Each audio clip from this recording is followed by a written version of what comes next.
10:30 sharp and we begin. A very good morning, dear friends, dear participants. Today is day 9 and we see time flies. A warm welcome to all of you.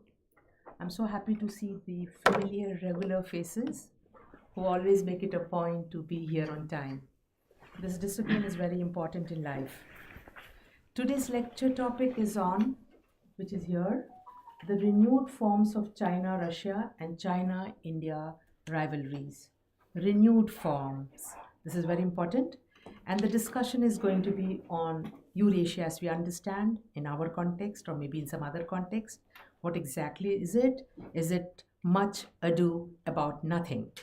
So this again promises to be a very interesting discussion. But before the lecture starts, there are some announcements to be made.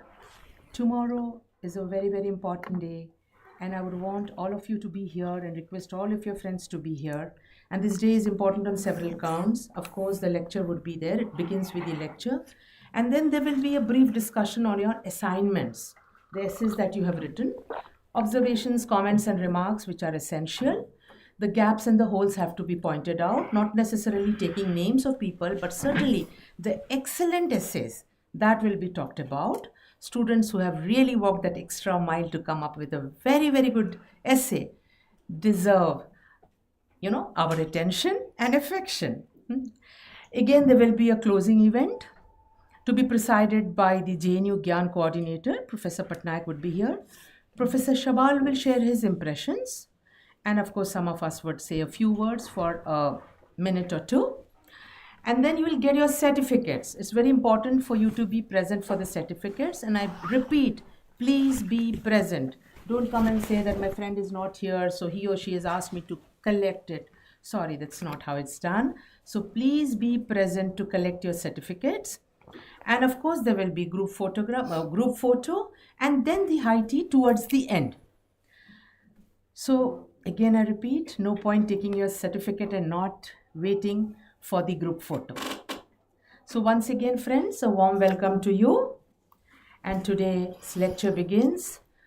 Once again, Professor Shabal, on behalf of all of us who are present here, welcome, warm welcome to you. And we look forward to a very, very interesting session. Over to you, Professor Shabal. Thank you very much, Professor Opedi, again. And good morning to all, ladies and gentlemen. Before I begin, I want to correct a mistake I made a few days ago. And by making it, I learned a few things. I learned that you were a very polite audience, not pointing out my mistake. And I learned also that the way the brain works explains the mistake, not to excuse it, but just to explain it. When I mentioned Cambodia as a landlocked country, what I had in mind, I was one step ahead of myself when I meant the territory connecting Cambodia to the Short's space, which is in that case China, could only be Laos or Vietnam. Laos is a landlocked country, and Laos would make more sense because it is, in a sense, a more continental country being landlocked, and also because the liaison via Vietnam calls for a difficult historical relation between China and Vietnam. So Laos would make more sense. Since in the recent news is that both countries have been considered for a partnership. The other thing I started doing, but which I haven't completed, and we have today, and we have the next months, and you have the next years, is my. Someone moved the things. It's very nice. When I suggested that this arrow was a sort of summary of the course, I mean, this is how I begin usually teaching geopolitics, saying we're looking for the link, we're looking for the determination, if there exists a determination between space and power, and with this two words, we have enough material. If we change this to wealth, then we have geoeconomics. Of course, power, we need to look at the different factors of powers. There are many of them. The changing pattern of power factors, and so on. And then we have the material factors, and more relevant, the immaterial factors, not only in terms of geoeconomics, the financial or other type of financial economy factors. When we talk about space, then we ought to spend some time on territory. The early definition or the link between space and territory in Friedrich Ratzel's geopolitics you are familiar with. And again, we should talk about resources linked to the territories and so on. This is the first thing we do, or we teach when we teach a basic course, when we, or as we use these things subconsciously. But just, it's always... Here, maybe you would need the mic.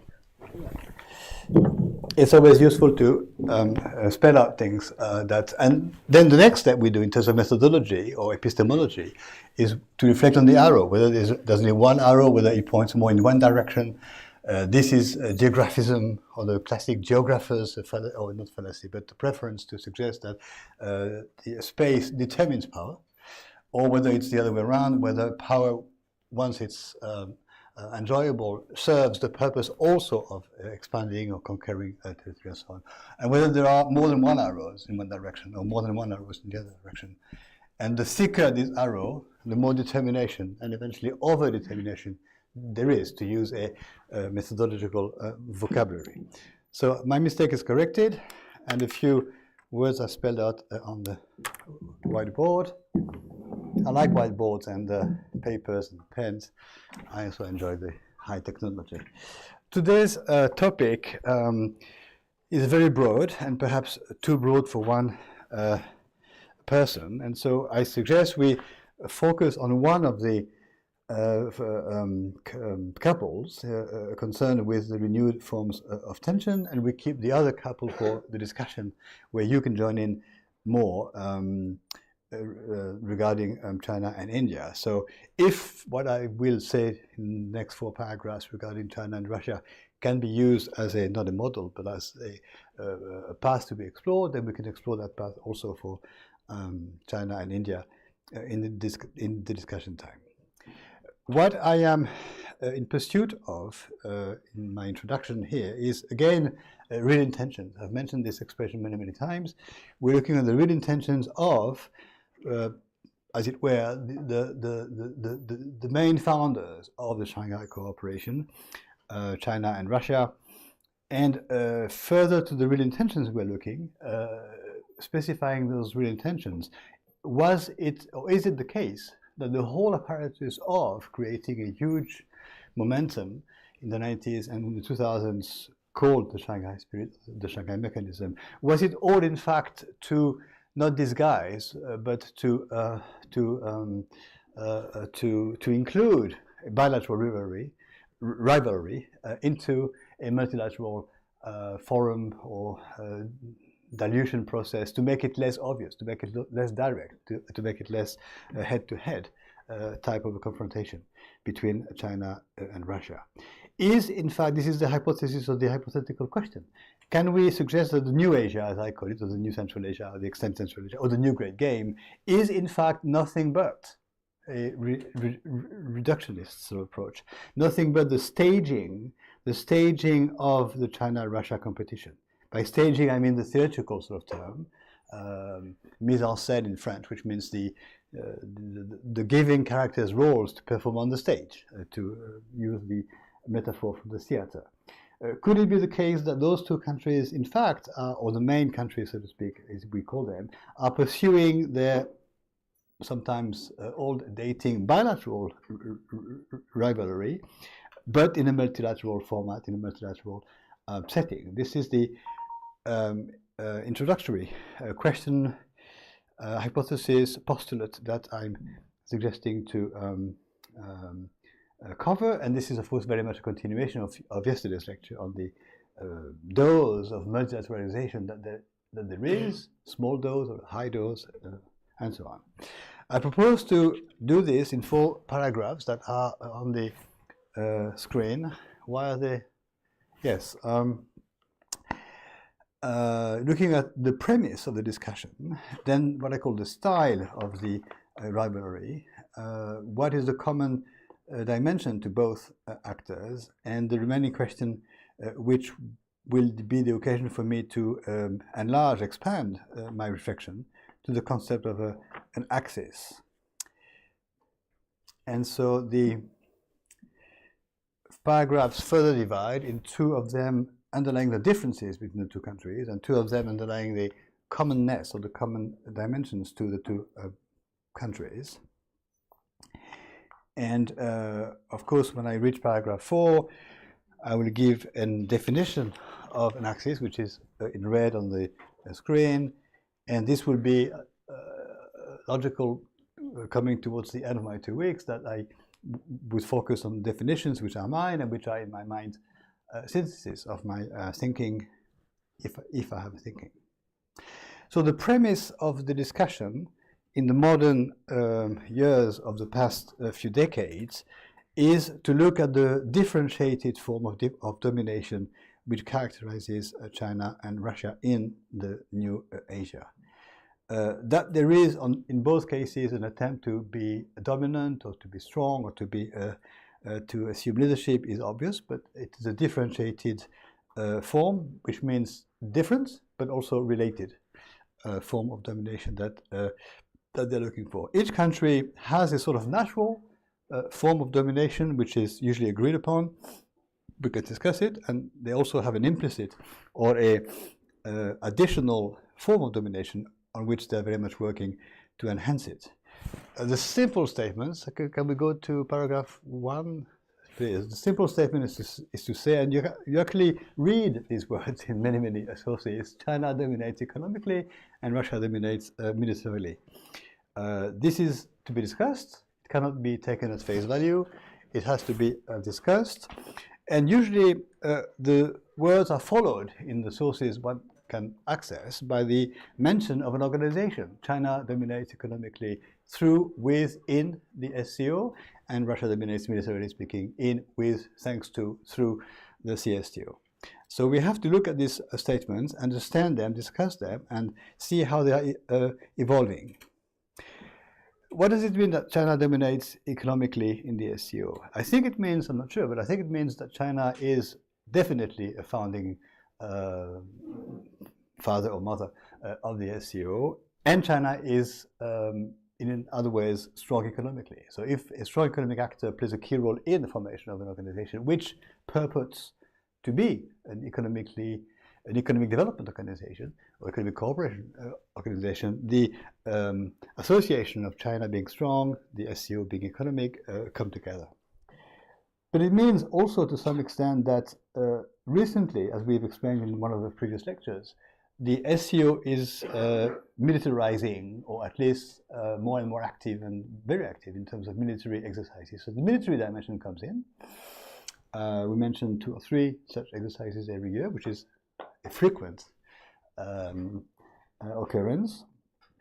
And so there is a way in which, to phrase it very simply, but still, in which an economic organization, in which an economic strong country China dominates, is becoming also more than just economic. It is becoming to some extent a militarized or a militarized form of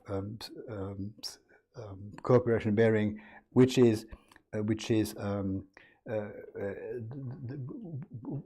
means that what we call security in the purpose of the organization, and I've read this word security in all of your essays, can also be understood sometimes as military, and I've read the word military in some of the essays.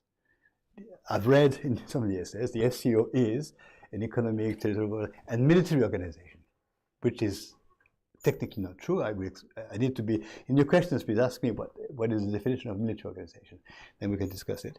But it is interesting that the overlap of security and military is there in commentators' views, in diplomatic presentations, and in political management. So that is suggesting that if China dominates the SCO and the SCO is becoming more and more military, quote-unquote military, China is also to some extent on the track of becoming a militarily dominant actor in the region. Whether it is in the multilateral way with others is clear, but still, this is a new dimension which is not directly, in fact, associated with China in the multilateral format of the SCO.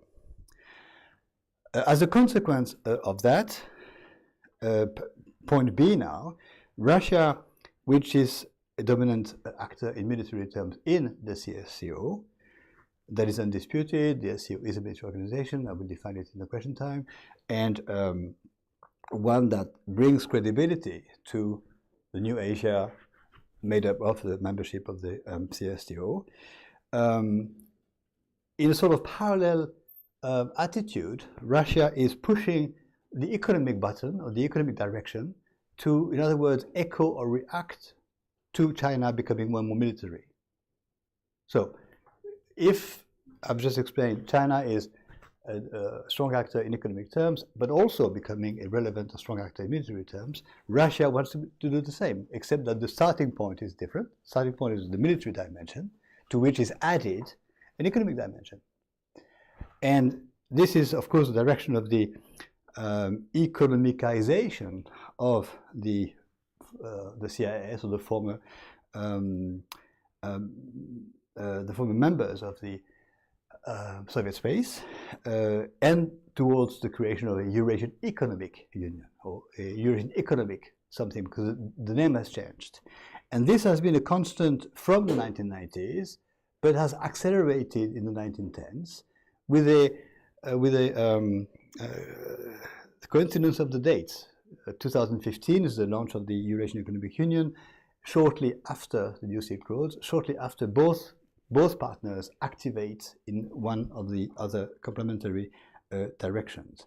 The story of the economicization of the CIS, or the post-CIS members, is one that begins with the Central Asian Cooperation Community in 91, the Central Asian Cooperation Organization in 98, a Central Asian Cooperation Union in 1994, and more recently a Central Asian Eurasian Economic Community, and then a Eurasian Economic Union. So there is a constant path over all the years following the Cold War, where Russia, having created the military organization, is also adding to its role, its military role, an economic role. So there is a sort of X-shaped format which characterizes the rivalry between the two countries. And to say it again in very simple terms, the more China as an economically strong actor somehow becomes also military, the more Russia as a military strong actor also becomes, as much as possible, an economic actor. There is this, to me, very clear dialectics, which can be easily illustrated by dates or facts or the names or agreements that are progressively reached. And so my contention is that the two countries are clearly pursuing their bilateral rivalry for leadership through a multilateral format, or in fact a number of multilateral formats, the Shanghai Cooperation, the Eurasian Economic Cooperation, in order to level off and be both partners and competitors at the same time in a very interesting complementary form. Now we could fine-tune this, looking at the chronologies, looking at the memberships, looking at the provisions contained in the respective treaty, but I think the case is obvious for a parallel sort of evolution with an acceleration that takes place in 2013, 14, 15, with the New Silk Roads, with the confirmation of the Eurasian Economic Union, and with the also the extension. The membership does extend of the SCO to a number of countries we've mentioned, including, of course, India, and the membership of the CSTO also extends a little bit, not much, but a little bit still. That's my premise, paragraph 1, a differentiated domination, or a differentiated but complementary, but not head to head, but sort of side to side, indirect dynamic associating the two countries. Having said that, there is a difference in the self-affirmation, a difference in style of self-affirmation. And this is interesting because the two countries come from a similar background of national or unilateral role to play, and are, for one of them, keeping a more traditional conception of the role to play, and for the other, changing its conception to a more multilateral dimension. Before I touch upon points A and B, of course the difference is that in one case, China, we have the same actor, the same country, which continues in the changing context of the Cold War, the post-1978, the post-Cold War. So it's the same actor, the same state, the same regime, the same geopolitical actor. Yes, I repeat. On the other case, of course, we have a country which has left a status as USSR and has become a new status as Russia. This obviously changes things, but it changes things in the magnitude of the space. It changes things in the magnitude of the forces that can be mobilized. No longer 15 republics, but only one republic. However, that one republic is the largest and in many ways still the holder of the key resources of power.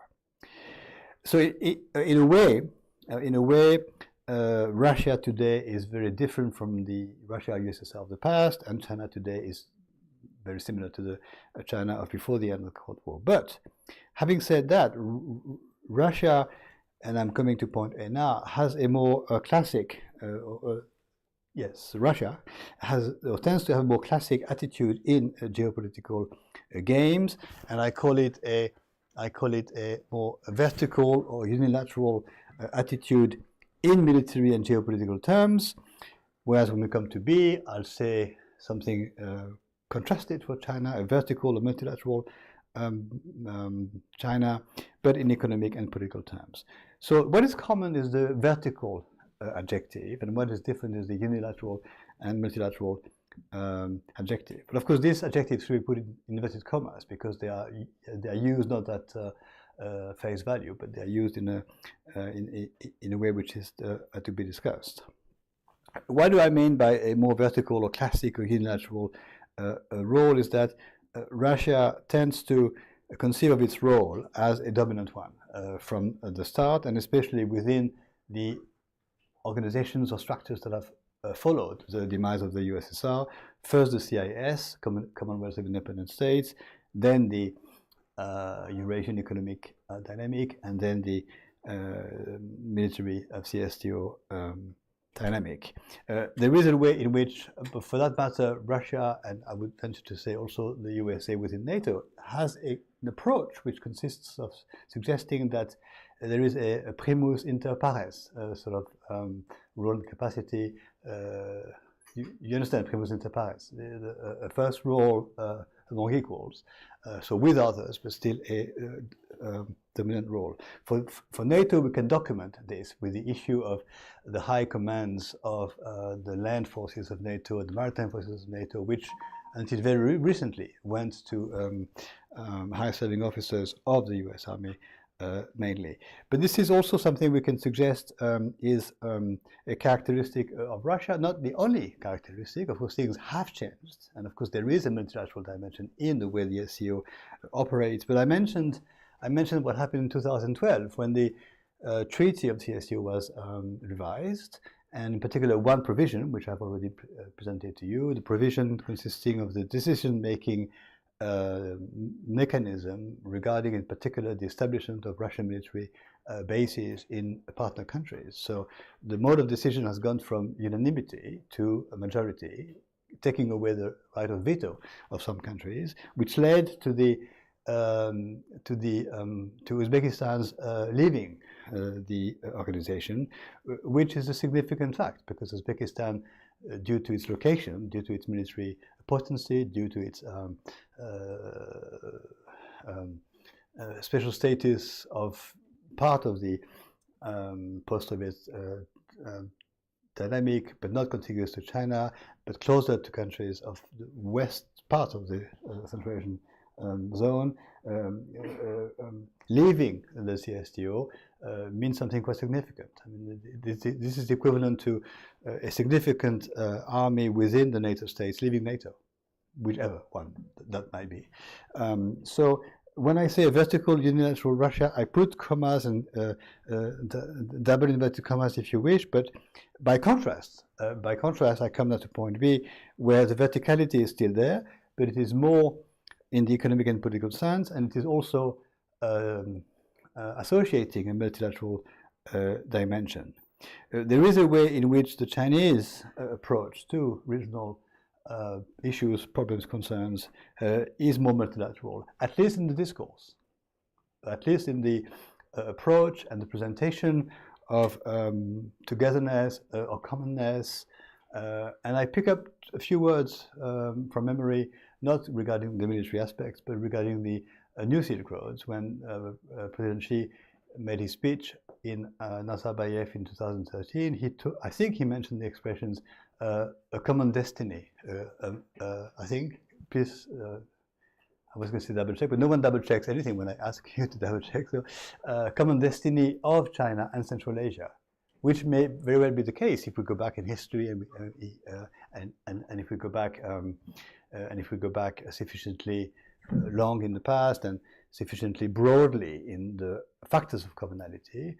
But certainly the commonality between China and the Soviet part, the Central Asian part of the Soviet Union, was not a common destiny for a number of decades in the 20th century.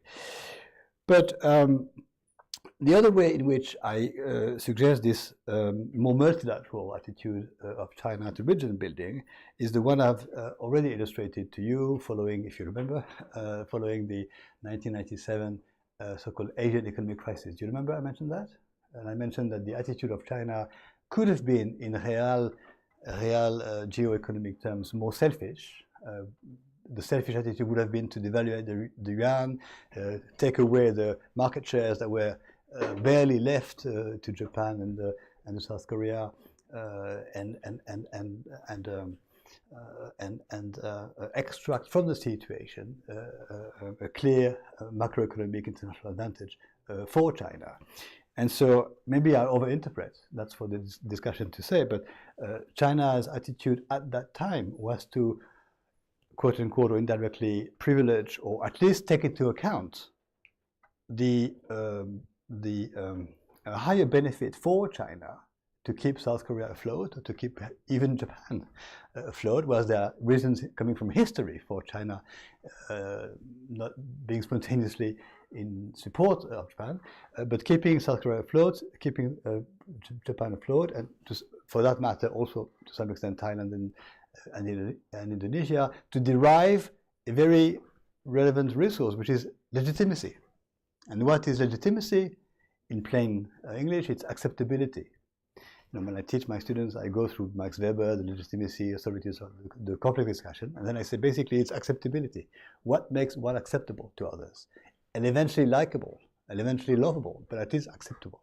And that is what, in my mind, happened in the late 1990s, 97, 98, that period, which, as I've said before, is also a context of an effervescence of creations of dynamics, ASEM, the SCO, the Shanghai Five, the extension of ASEAN to Vietnam and more countries and so on. So in that context, when I say still a vertical, but yet really a more multilateral China, we may discuss, of course, for hours the deep meanings of what I mean, but I think I'm making some sense. Managing the goals of the new Asian priorities with the neighbors, beyond managing the three evils which the SCO has identified. And we could study this more finely, if we had time, by the attitude of China in the UN Security Council, voting, opposing, abstaining from votes regarding certain issues that concern Russia. So these 2 points, paragraphs 1 and 2, cover the differences. If we want to probe into the differences between the two countries as regards the ways in which they are pursuing an old-dating focus for dominance, but differently today. There are common grounds or common elements that will be looked at in paragraphs 3 and 4. The first common ground is a sort of neo-criticism or neo-critical stance vis-à-vis the USA or the West. Ever since I arrived here last week, I've been talked and told and forced to reflect about what the word West means. So each day I'm less and less sure what the word means, but let's assume that we agree on the starting definition. We can come into the details later. Now, why did I look at the differences first in paragraphs 1 and 2 and at the commonalities now in paragraphs 3 and 4? Because it is much easier to come together for any type of actors when they have a common attitude against or vis-a-vis or in terms of the other. Otherness or alienness, this is almost epistemology, but it makes it easier to foster commonness or a so-called common denominator or a superior common denominator or a subsuming of interests in the name of an external perceived competition. Competition is a much better term than danger or threat or whatever else. So there is a commonality in the Chinese and Russian perception, attitude, reaction to the USA or the West, or the what is called in 2005 in Astana the non-regional actor or the non-regional influence. These are the technical terms. But again, we can fine-tune this idea in points A and B, looking at the bilateral dimension and the multilateral dimension of that. And I will, in the paragraph in point B, repeat some things I've said already. There is a bilateral China-US and Russian-US dimension, which is obviously clear there, but I will try, without much difficulty, as far as I'm concerned, to cover a longer period than the recent month or years, obviously. Each of these two countries, quote-unquote, opposes or reacts or positions itself vis-a-vis the USA in many, many ways. But again, we find within this point A, the bilateral way in which China and Russia interacts or perceives or reacts vis-a-vis the USA, a characteristic which is economic for China and military for Russia. Clearly, China is in an economic stance when it comes to critical perceptions or reactions to the USA. There is a classic economic, that's for my colleague to explain, a classic economic competition between China and the USA, which has become in the recent years the dominant bilateral economic great game of our times. It was suggested, if you go back in the number of years when the relations were not so tensed, that the world would be economically managed by a G2, a G2 group, meaning the two dominant economies in the world, the USA and China. And what's the G2? A G is for group, so establishing some common positions, or perhaps not decisions, but agreements as to how to manage the world economically speaking. You are familiar with the expressions G7, G8, G20, G7. So these are not organizations, but they are regular forums. They meet every year or more often, where they discuss issues and eventually agree on positions which are mutually beneficial, or it's a form of economic division of the world, not longer a Yalta sort of, but a G2 sort of definition. This has come up much longer in time, back in the 90s, when it was realized how powerful China was economically speaking, when the mode of calculation of the world wealth was changed from GNP to PPP. And when it was realized that in terms of PPP, purchasing power parity, China was much higher ranked, almost today number 1, number 2. At the time, China, in my memory, went from position 20 or something or 30 to 6 or 7. So the jump in ranking of China was such that it became clear in terms of statistics and figures that China was no longer a successful economic story, but already one of the very top dominant economic actors. That was in the 90s. In 2002, I think it was, China joined, or 2001, joined the WTO as a confirmation of its economic and trading status. And then, since then, of course, there has been a cyclical competition where curves meet and differentiate as to which is the number 1 economy in the world, or the number 2 economy in the world, or the number 3 economy in the world. And we know which is the number 3 economy in the world soon to become, that's India. So there is a way in which we could specify the question of today by saying, okay, there is a specificity, it's China, the USA, in economic terms, and that takes over the other dimensions, which is a more classic military confrontation. Some military strong countries talking hard to each other, as the English expression goes, English language expression goes. Point B now, no, still in point A, Russia clearly, as far as having a anti or vis-à-vis the West or vis-à-vis the USA position is concerned, this is within the military domain, and this regards not only, but to a large extent, the relation between Russia and NATO, the issue of the extension of NATO, the issue of the NATO space becoming closer to the Russian territory, which had been promised but verbally not to be the case at some meeting, and of course ever since then disputed as a promise not kept or as a provocation. You know all this by heart. What matters to me here is to suggest that there is here a very classic and to some extent worrying type of escalation that is possible. It is a potential escalation of a face-to-face across borders, and journalists and hasty commentators explain to us that the key dimension is how many kilometers now separate the NATO forces to the Russian territory. I think there is a more subtle way to look at this issue, which mobilizes the long-term Russian geopolitics, which is, as I've said to you before, access to the seas. So what is perceived as a challenge or even as a threat by Russia is not just the number of kilometers, the number of troops, or the proximity of the troops in terms of the Russian borders. It's the more and more or less and less easy or natural or stable access to the seas.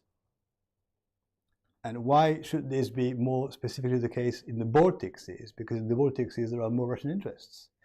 And we ought to understand that I ought to understand, or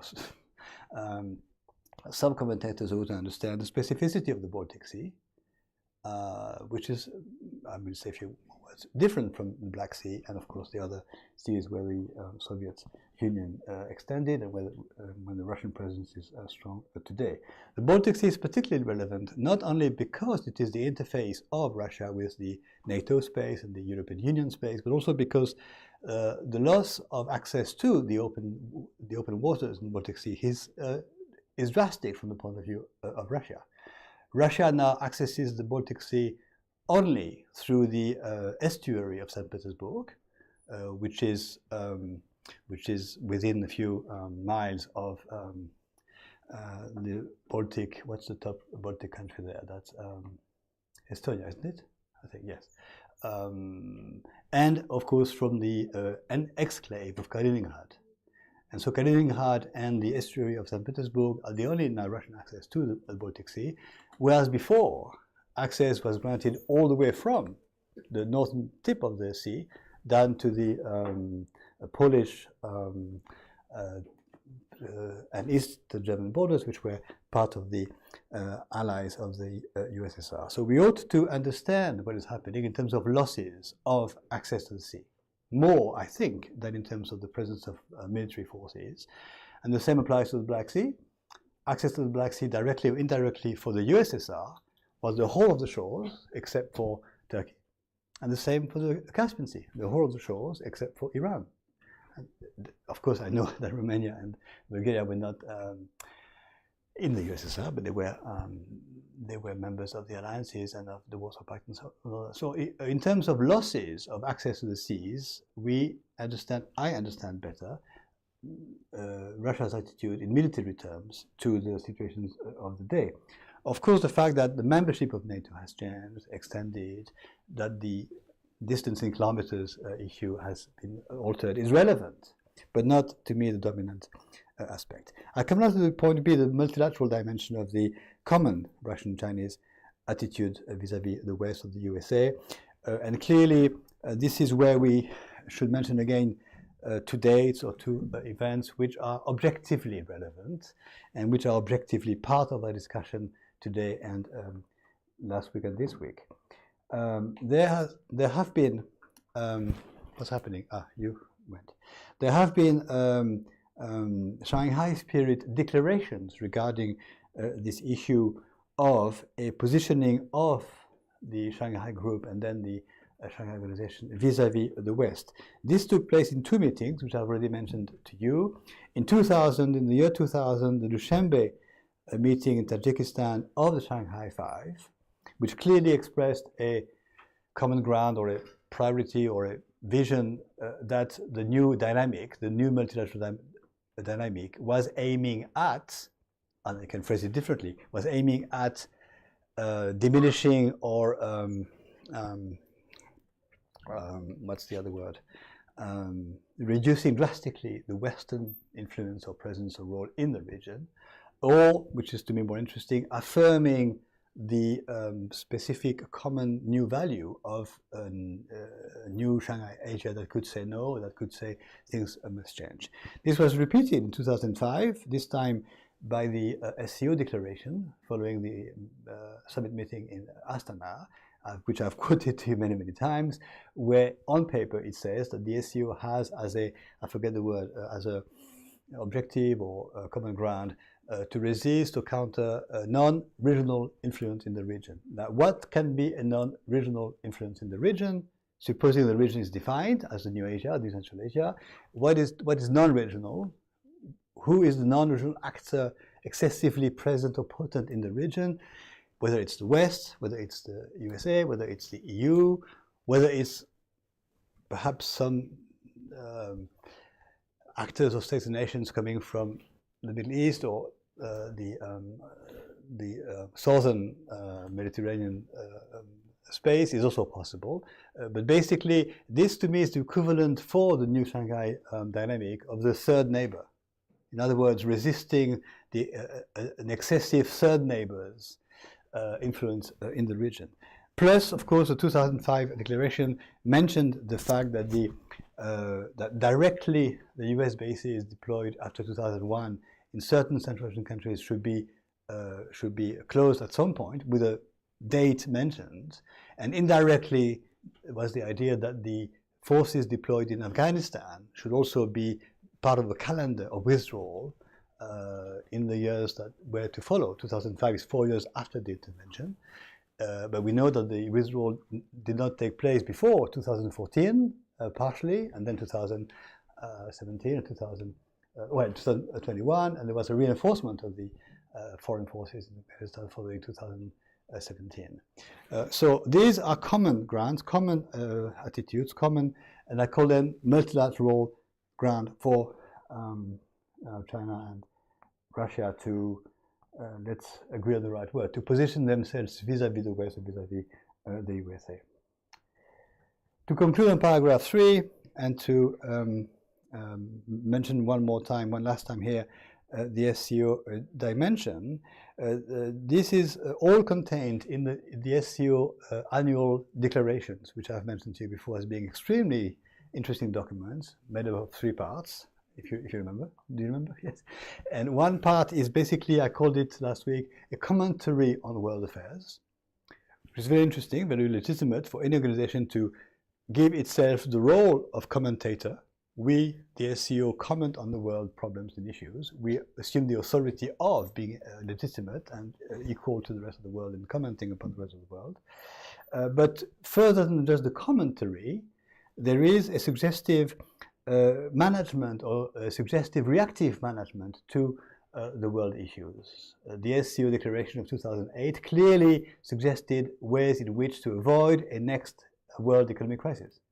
The declarations following the events of 2014 in the Black Sea and again 2022 in the Black Sea justify or explain or suggest courses of action regarding certain events in the world, and to the point of where the SCO declarations also comments on the major elections, major changes in leadership in some countries in the world, and this is all of course common to member states, and in that sense the declaration should be read as co-written by all countries that I've mentioned, including the common positions of China and Russia.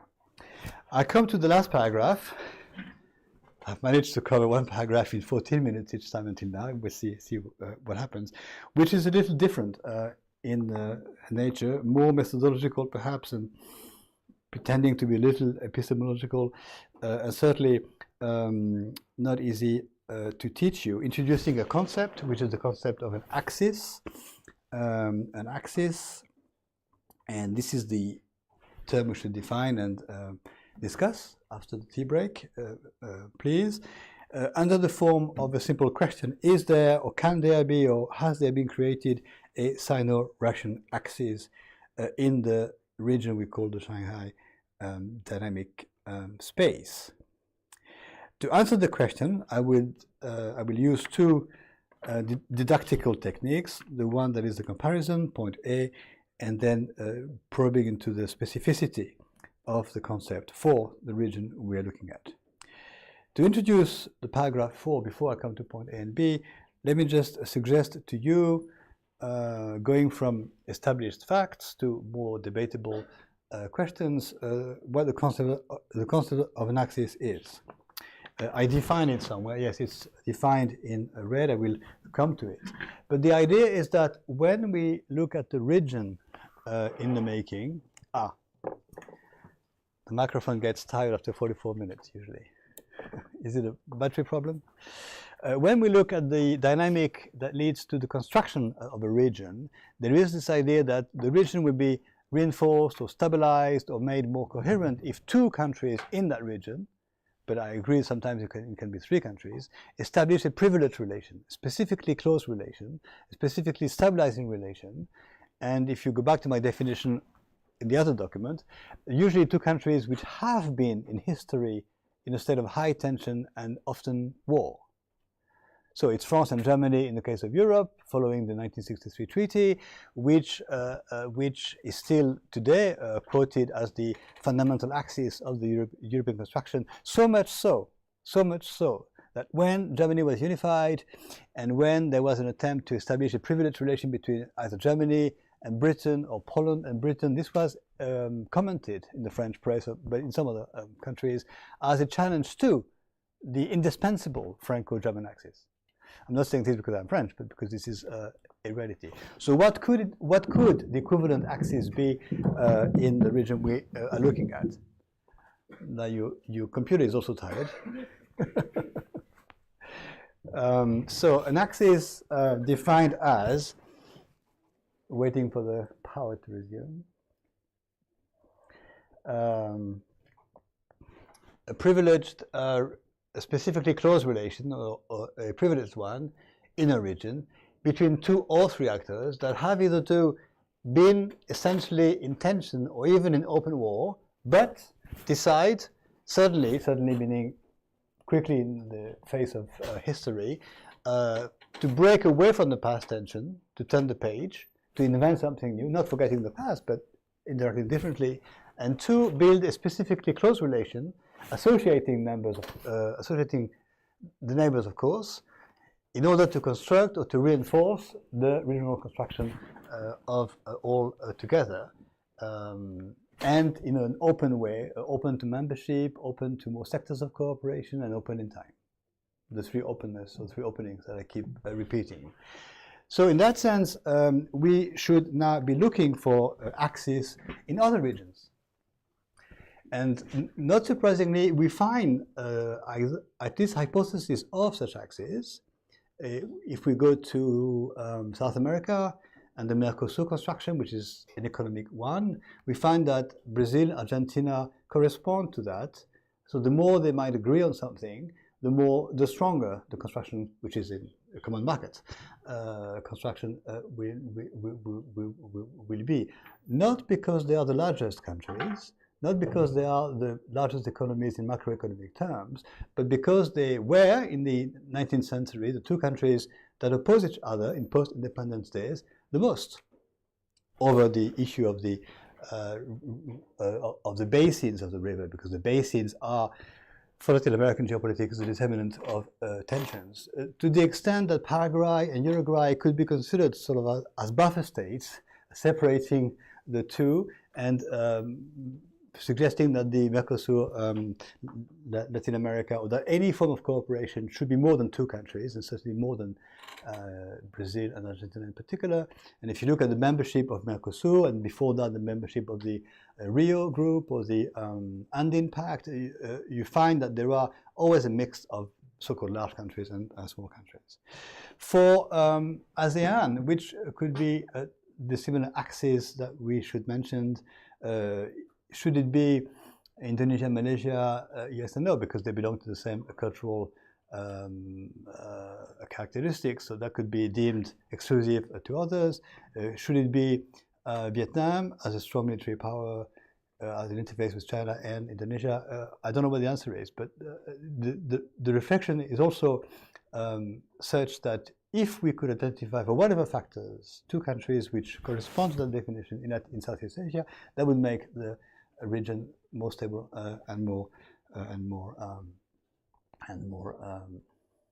conducive to the consolidation of the region.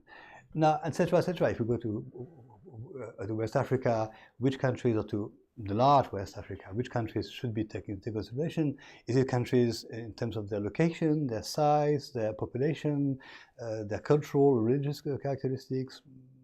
I don't know, because it's a complex issue, and one should be not an expert, but not totally ignorant of the region to answer the question. But when we come to this region, which is the new Central Asia or the new Asia, what is the answer to the question, is there an axis in formation? The obvious sub-question is, can this axis be China-Russia? Or indeed, Russia-India, or China-India, because that would correspond to the definition. It doesn't mean countries which have always been close, always been at peace, always been happy to do things together, but countries which, by the decision to turn the page of history, contribute to the innovation that regional building means. And of course, each time I've used the word regions for the past few days, I should have said each time a modern international region. That's the three words come together in my mouth. Not regions in the geographical sense, nor region in the end of the Cold War dynamic. Now, before we answer the question, and I could have mentioned it on my paper for APEC, but APEC is too vast. I mean, APEC is the Pacific Ocean. How can such a huge maritime space unify or create some commonality among actors? But if APEC was defined as an entity that would not give spontaneously the key role to the large, powerful countries, the USA and China, then it could be mentioned that Australia and Japan could be considered, or Australia and Korea could be such an axis, because incidentally they were the two countries where the first summits took place, Australia in 1989 and South Korea in 1990. But when we come to this region, I looked at it some time ago, and for the sake of a hypothesis, I looked at a number of combinations.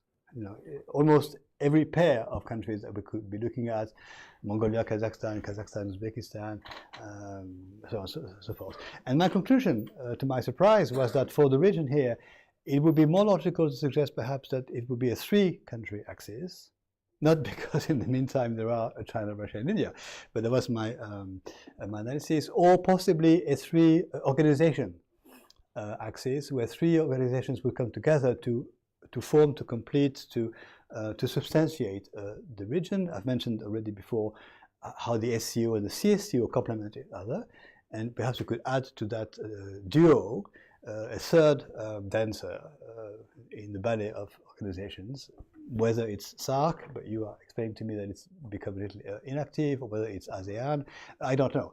But the duality of my definition should not be exclusive to the possibility of a trio. So the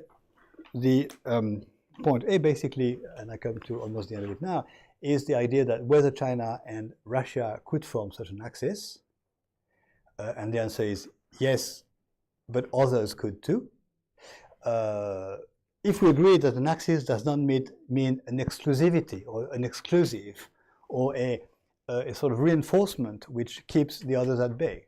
It is a reinforcement which makes sense if it reinforces the whole ensemble of the members or the affiliates to an organization. So I leave the question open. There are many, many ways in which the Sino-Indian axis makes more sense, not only because it's a continental, more maritime country, because they have been and still are in a state of tension, or whether it could be Russia, India, but trying to each time to discuss hypotheses not with the temptation to suggest that if two form an axis, a third one is excluded, or at least diminished in its role to play. But the three-country hypothesis of an axis in this region, of course, this is a triangle I've mentioned before, can be perceived as a reinforcing triangle for the whole, or as a dominant triangle at the expense of the others, which in terms of cartography are located in the middle of the triangle if you draw a triangle between Moscow, Beijing, and Delhi. So the point B now is to go back to the very epistemological question of whether there is a specificity, a sui generis or sui generis dimension in Asia, where when what we call rivalry or tension or competition, rivalry or tension or competition is specific to the rest of the world, and so specific that we cannot understand it, or even if we can, we cannot compare it to what happens in the rest of the world. And so the question should be detailed as a question, but the answer should be kept perhaps for later. There is a way in which in this region, certainly north of the Himalayas, there have been a shifting balance of territorial and political and military dominations. And the symbol of that is Turkestan. As Turkestan, the word has changed its meaning, but there was in the 18th century or until then something that was referred to as the Chinese Turkestan, extending west of today's China into Central Asia, not quite all the way to the Caspian Sea, but extending west anyway. Then the Russian expansion shifted that to the creation of the so-called Russian Turkestan. In the 20th century, this was modified again by a Sovietized Russian actor and a weakened Chinese actor, at least in the first half of the 20th century. So today there are many ways in which people are already are still using the concept of Turkestan, irrespective of the fact that recently the Turkish leader suggested to use the term for Turkey, but suggesting that there is no other way to view Central Asia in geopolitical terms, but whether it is more or less in the Chinese neo extension of power, so a virtual Chinese Turkestan, or whether there is a Russian virtual or reinvention of a Turkestan. So that's on the main point. But the point I'm pursuing here, with which I will conclude, is whether or not there is, for the New Asia, a specificity, an idiosyncrasy such that we cannot really compare it with others. And I resist that view as much as I can with all my human energy, because if we accept the sui generis hypothesis, then we throw out the window the comparative analysis. And to me, only the comparative analysis can produce understanding of a situation. And the comparison is that with very different details, of course, details always differ. Post-war nations and actors, post-Cold War, post-Second World War, post-Colonial War, Independence War, I've said this so, I've said so yesterday, address their common concerns, needs, reconstruction, socioeconomic problems by creating a commonality, by creating something in common together among neighbors, which you can call a community, a market, whatever you choose, but they do. Even to the point that they do so in the last instance. There is a text I've written in which I conclude that even if it takes half a century, or maybe a century in the case of Latin America after independence, there is a moment when, in the last instance, in the last analysis, to use a very Marxian formulation, in the last instance, there will be a regionalization, the formation of a modern region. Now, to conclude the conclusion, let me make three small points. First of all, are we looking with China and Russia at a zero-sum game? My answer is no, because both benefit from the common multilateral innovation whatever it is.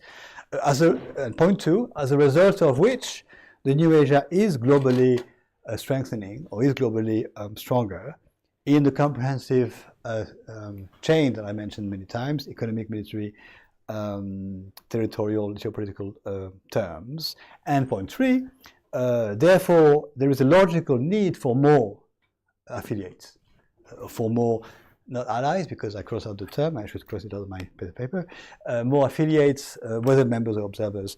And so we see how logical it was for new affiliates to be added. But remember, one of my reading guides of the list of affiliates that we shared some days ago, at least for the first decade, clearly all new affiliates corresponded to some China-favored countries and some Russia-favored countries. So we can suggest that, but I won't, because if I mention countries, then we are going to disagree as to whom is privileged by the others. So this is my way of looking at one type of dominant rivalry. And so perhaps I should say again, and you might remember that on the first day, I said that I will begin looking at the New Asia, not from the point of view of the heavyweights or the dominant actors, but from the view of the lesser states, as my colleague once called them, or as the other states, as many of the essays call them, in other words, Central Asia, to finish off by looking at the three dominant countries, whatever domination means. Because if we had done the opposite, we would have spent all our energy in the first days on the three dominant actors and been so tired at the end of the 2 weeks that we would have neglected the other countries, the lesser countries. Thank you very much. Thank you. Can you just check? My dad is calling continuously. Ah.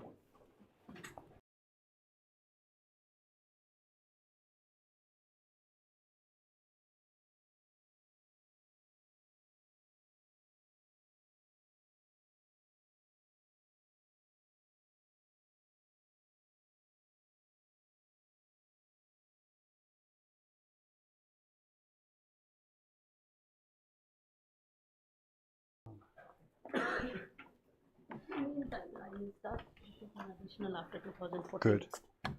So what we, It's visible. yeah, maybe you should, that's right. We are going to put up on the screen some elements of chronology regarding the relations between China and Russia, starting from the briefly 19th century and then detailing the 20th century and today. So we have a number of dates which you know already, but which will be just reminded.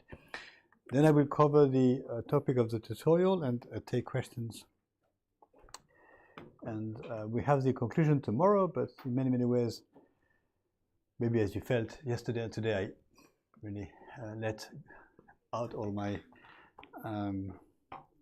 pedagogical emotions.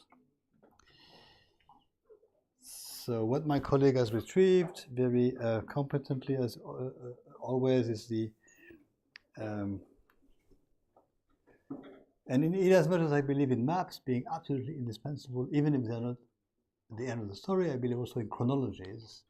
When you can find on the internet a chronology with dates, and for each date, 3, 4, 5 lines, not more.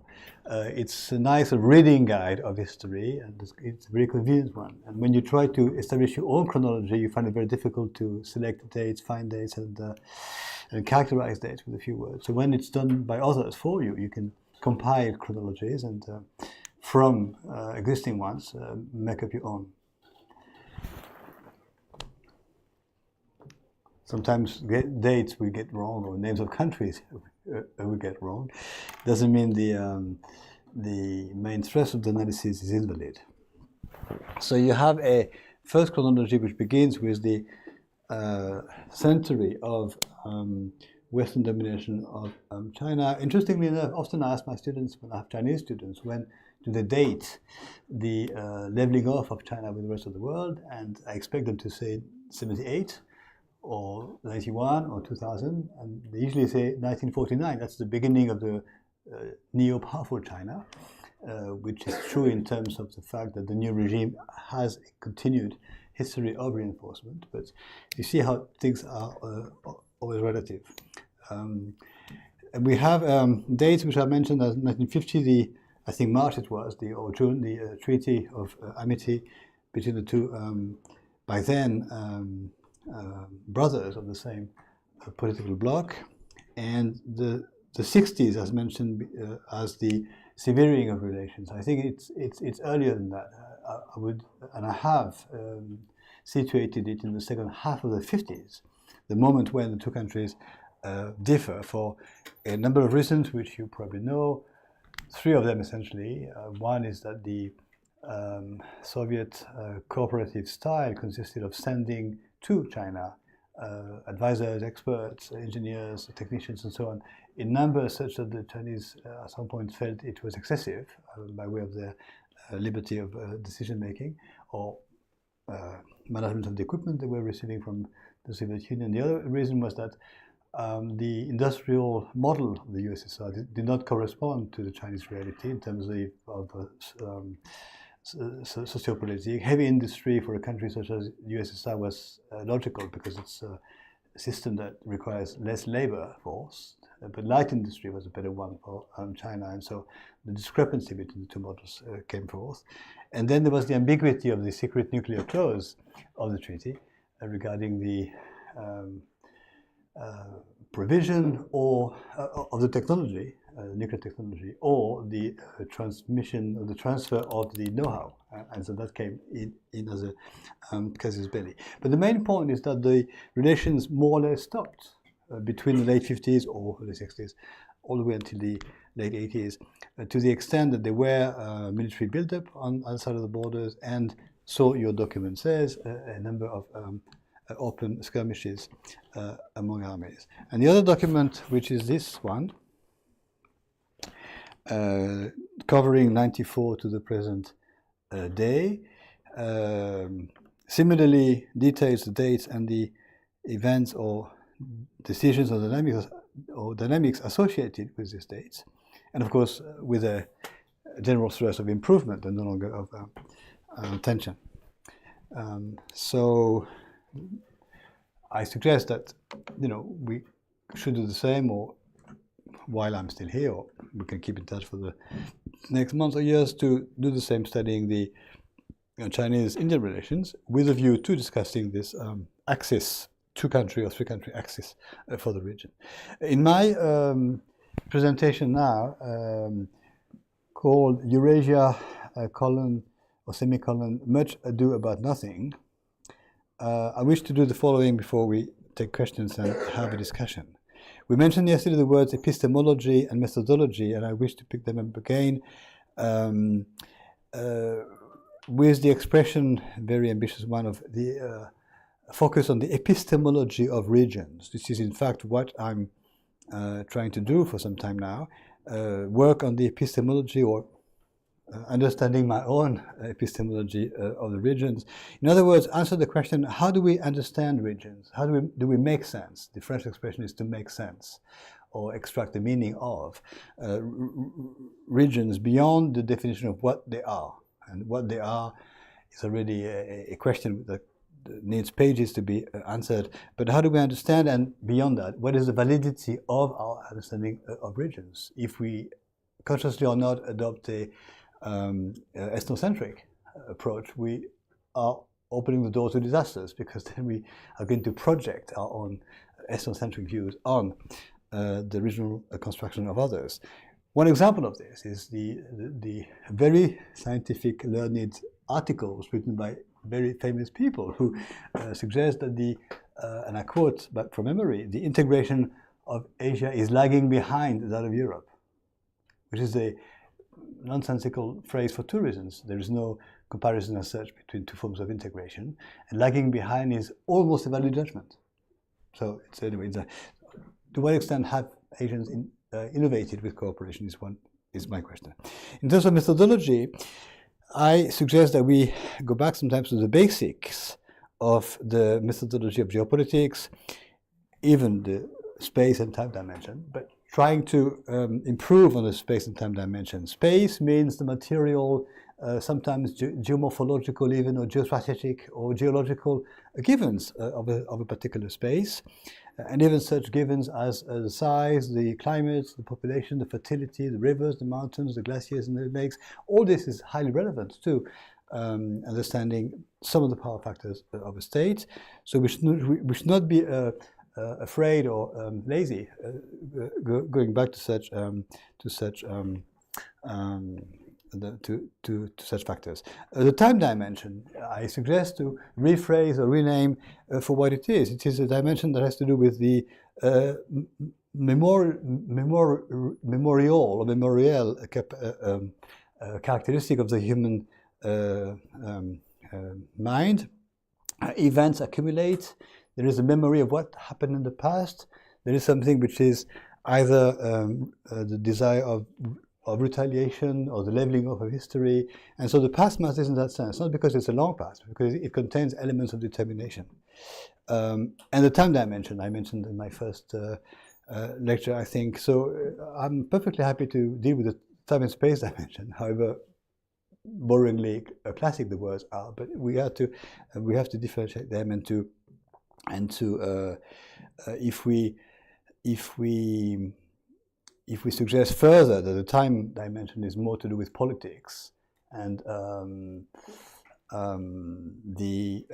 sometimes ideology is involved in geopolitical conduct, and the space dimension has more to do with geography.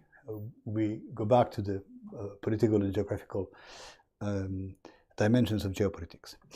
The topic is Eurasia, much ado about nothing, and so this is provocative wording, of course, suggesting that we are discussing in a way which is less appropriate if we try to focus on the present and make sense of the present and sometimes of the immediate present, as if it was sufficient to understand the full broad perspective. I think what we ought to do is not the opposite, but a much more broader thing, which is to understand underlying constants or underlying forces or underlying dimensions which to some extent repeat themselves. History is the repetition of itself. You know the phrase, the first time as a tragedy and the second time as a farce. But there is a time dimension in that sense, and many historians have worked on what they call the underlying constants or the underlying forces. The French School of History with people like Renouvin or Durocel or even I got in my memory. All the political authors, I quoted Bentley and this concept of the underjacent forces. This is what our task is, to mobilize whatever we need to mobilize to understand the deep forces and the deep determinants and the deep explanatory factors of certain dynamics. And these can be shortish, not short term, but recent term factors or de facto long-term ones. I claim that there are always long-term factors which should come into consideration. So, for example, just to give you a very brief example, Brexit. Brexit is not a surprise. Brexit is not a sudden, unexpectable thing, due to the fact that the English history vis-à-vis Europe for centuries has been specific and not spontaneously joining in the European theatre or the continental theatre. So this element of a specificity which is century old suggests that yes, there was a European phase of British history, which is 72 to 2019, I think it was, which will now be viewed by historians as a parenthesis. A very important one, and so on. But Brexit is not a surprise in that sense. It is a surprise if we focus on the last 20, 30 years, but not a surprise if we zoom back in terms of time. And we can take a large number of examples. So which such deep forces, which such deep constants should we suggest exist? I have selected three, and this is what we're going to be discussing, I hope, just in a few minutes. One is Eurasianism, the other one is leveling off to the west or of the west, and the other is overtaking factors of world power. I think I mentioned many times Eurasianism. We don't agree on the definition. I had a talk in the car today still on this concept with my colleague, and I suggested that we should agree on the fact that Eurasianism we should not approach in terms of a list of countries, not even in terms of space. Where does Europe begin, where does Asia begin, and so on. But we should approach the concept, as some others, as the extent to which it conveys cohesion. Coherence is a bit stronger, but cohesion or commonality or togetherness, or whatever you wish to call it, but reasons or factors to some extent based on reality, not too much artificial, that bring together actors, decision makers, nations, peoples, groups, private publics, and so on. This is what we're looking at. Now, what brings together, what confers cohesion to Eurasians or to Eurasia? That's, I think, the question that I've had in my mind since the few discussions that I've had in this city, beautiful Delhi, since I've arrived. So that's for discussion. The second point is leveling off with the West. I mean, there is or any part of the world leveling off with the other parts of the world. That's the history of the post-Cold War, the history of the post-colonial 20th century in broad terms. I mean, all regions, even if chronologies don't necessarily follow each other, whether it's North America, which used to be a colony of the Europeans, or Latin America, which used to be a colony of other Europeans, or Asia or Africa and so on. This is a story of the history of the past century, if you wish, to find a common middle duration, where leveling off vis-à-vis others is taking place. And this leveling off is a determinant, or a wish, a desire, or an ideology, or something. It's a force that pushes forward certain actors. Now, within the determination to level off with the others, we find three subcategories. One is the compensation of humiliation, as it is perceived to have been. It's what it's called for the Chinese period vis-à-vis the Europeans and the Japanese, or a provocation addressed or perceived as such. It's the word used recently by Russia, or it could be used by others.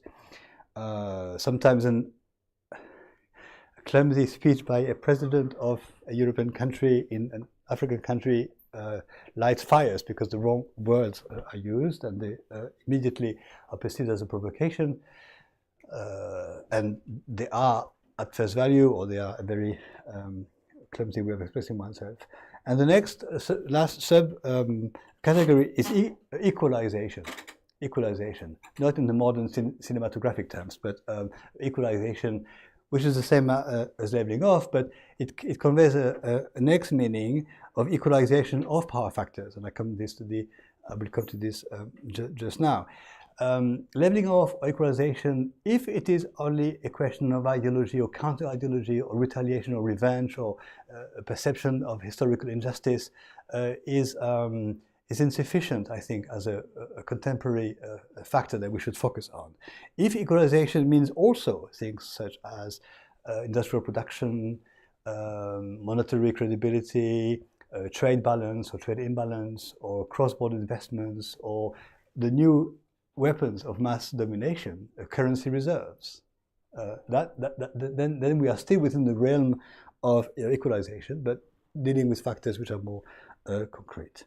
And so my last, beyond Eurasianism and beyond leveling off, the third one is overtaking factors of world power. Now, overtaking, I think, is a term that would be acceptable as the English translation of dépassement in French, overtaking the factors of world power, which means in a way winning the race for world power, but not necessarily, or not in an aggressive or open sort of violent ways.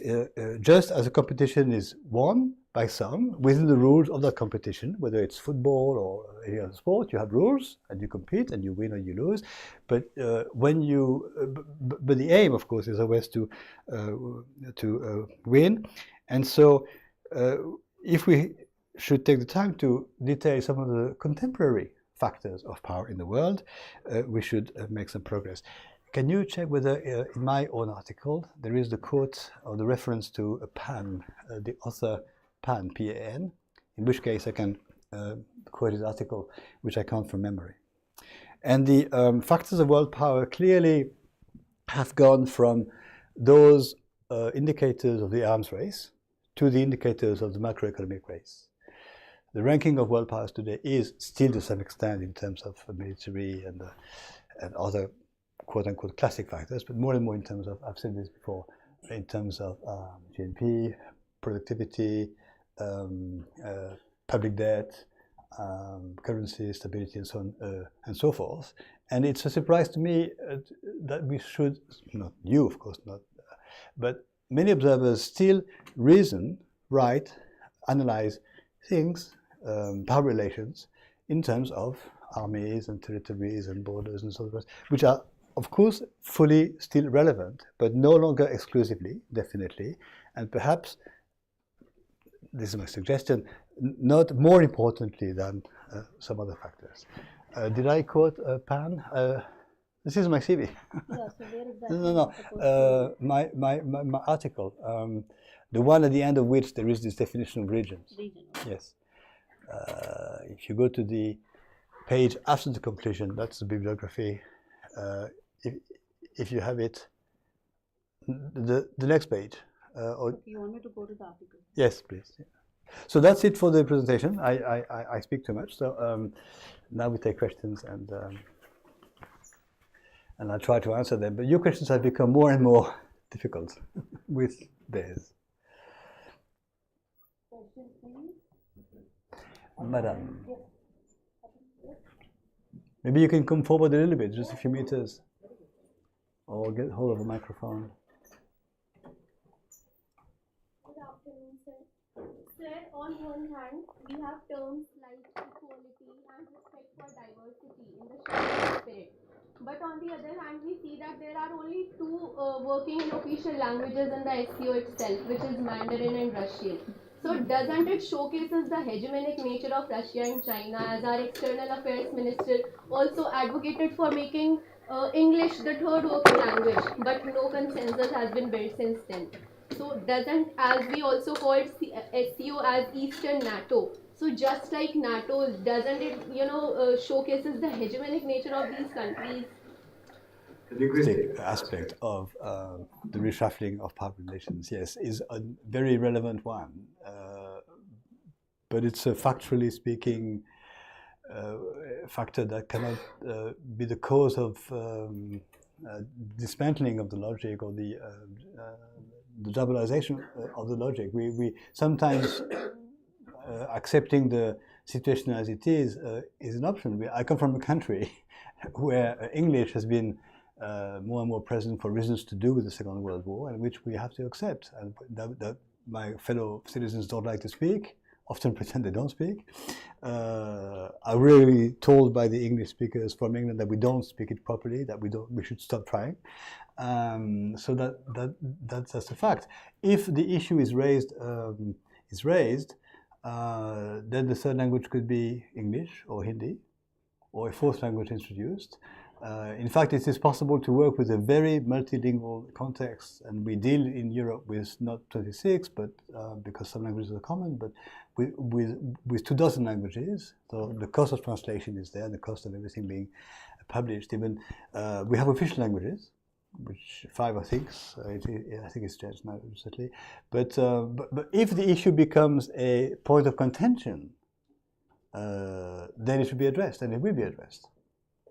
So far, the charter says the two working languages are Chinese and English, Chinese and Russian. It also says that the charter is deposited in Shanghai or Beijing, I think it is. It could be deposited in St. Petersburg, where it was signed, or Ufa, or Ramat and New Delhi. And so things can change. This is a question for diplomats. How do diplomats deal with this? Formalistic issue of national pride, of linguistic pride. I don't think it's an impediment to the cohesion or the progress being reached. So the linguistic question is one question, and the other one was what? So that is the only question I have asked. That doesn't it showcases the hegemonic nature of China, because I think China is the one who is not ready to accept English as the third working language. Who can tell what the intentions are of actors? So, but I think so far it's worked. The formalism of the Shanghai dynamic has been fairly well managed. If you look at and please do at the location of the summits, for example, the head of states of summits and the prime ministers of summits, it's on a rotating basis. Locations have changed, and often it's not the capital city. You've had, of course, Moscow, but St. Petersburg as well. The charter was signed there. It's not a coincidence. I mean, the choice of a location is not haphazard. It's carefully thought out. It's carefully discussed. Other meetings have taken place in Ekaterinburg and in Ufa and so on. In China, it's been Beijing and Shanghai and Qingdao and a number of the locations. And I'm sure for the newcomers, India, Pakistan, Iran, and Belarus, it will be the capital city and also other cities. That makes sense. And so my phrase in one of my articles is to suggest that the choice of the location is itself to be related to the nature of the construction, which is the equalization of the partners. It's been so newcomers jeopardize to some extent the rotation, because when it's so many countries, it goes from one to the next. So if it's 10 countries, each country will have it every 10 years. Whether it's an alphabetical order in Mandarin or alphabetical order in Russian is the next question. But by and large, this has been fairly equalized. But looking at the lists which my colleagues very kindly retrieved, unless I'm mistaken, the summits have not yet taken place in Iran. Am I wrong or am I right there? I think I'm right. Nor, of course, have they taken place in Belarus. So symbolically speaking, is my last point, we have to wait until a summit has taken place in the member state to suggest that member state is fully as a newcomer part of the apparatus. But these are symbolic points. They are points of national pride or sensitivity. Diplomats can also use the location as a signal of something. It is sometimes suggested that if the meeting takes place not in the capital city, but in a small provincial city, it's downgrading the relevance of the meeting. But I don't think these factors are prominent in our analysis, because we're not diplomats, we're not politicians, we are academics. What matters much more is whether the summits take place or not, whether they take place online or in real presence, whether they rotate, alternate well, whether the new members are fully and quickly the hosts of the summits, and so on and so forth. But it's, just to tease you, I would suggest that if a third language was adopted, it could be Hindi.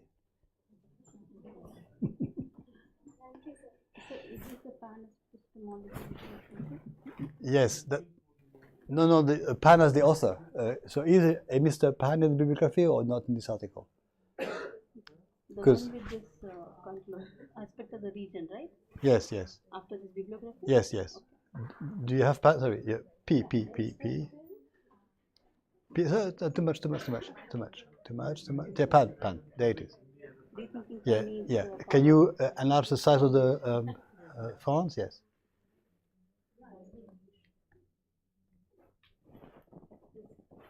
Now, of course, if you see the title, you're going to spot the word Chinese immediately.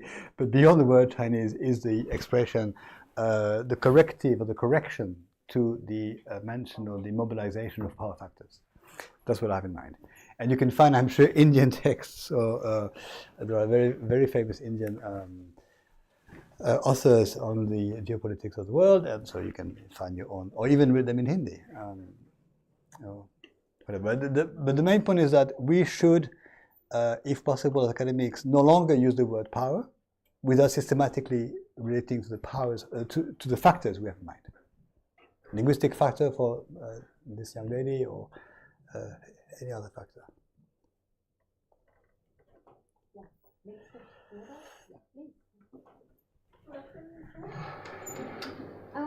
During your presentation, you have mentioned some common elements. Okay, and one of that was like a neo-criticism of the USA as common denominator. Okay, so you can go back to your, this thing. So my point is that, like you have used or you have, placed USA as a common denominator. So where does Europe stand? Well, I said vis-à-vis the USA or the West in my presentation. I was very careful. The main point, my first answer is to stress the fact that the main point that we're looking at is the duality of internal factors of cohesion and external factors of cohesion. It is always easier to agree. You and I, for example, could agree, we don't like this person. But we do like you, but still. Or we could argue, it's more difficult for us to agree in abstracto.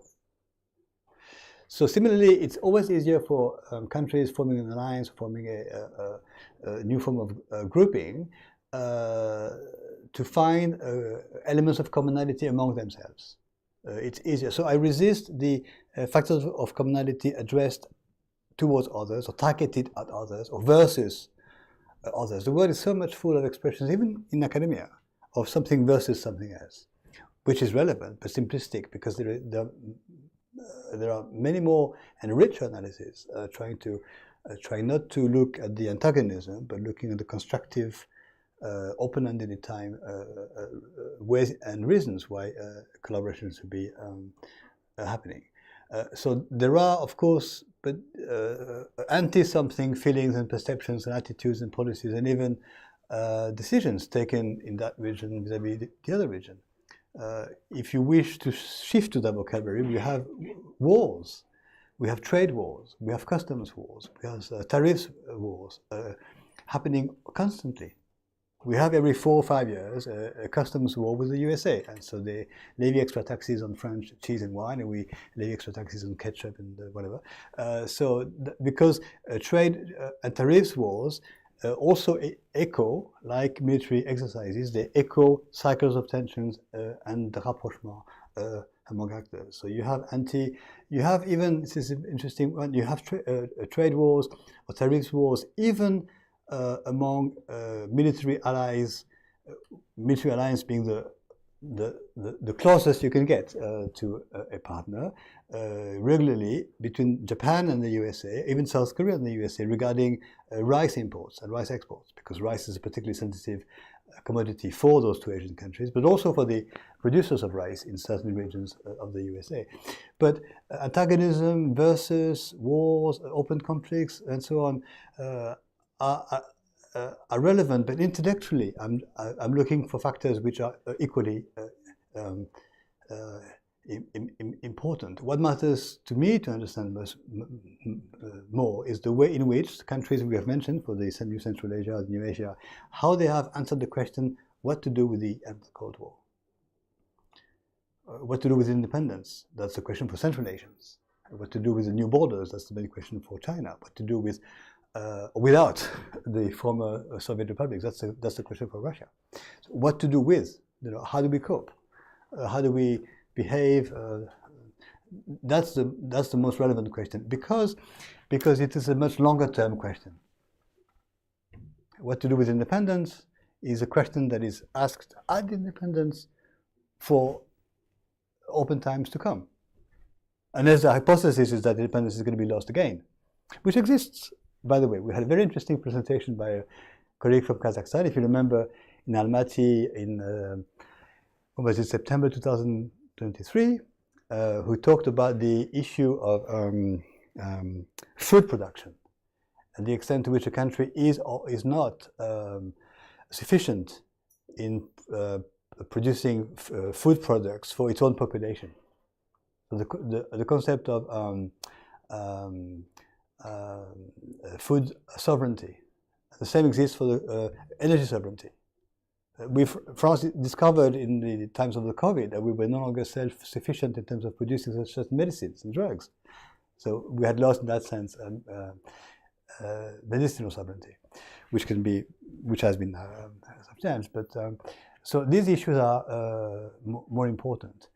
Such an issue as how do you, and this is my analysis, at the same time for Central Asian countries, rediscover sovereignty, reinforce it, protect it, on occasions, hammer on the table that it exists and should be respected, and at the same time invent new forms of cooperation with former dominators or potential hyper-dominators, and so on. That's more interesting. How Europe continues to integrate without Britain is more interesting than to spend hours, rejoicing or despairing at Brexit. Thank you very much for your question. Sorry for pointing at you, sir, when in my improvised example.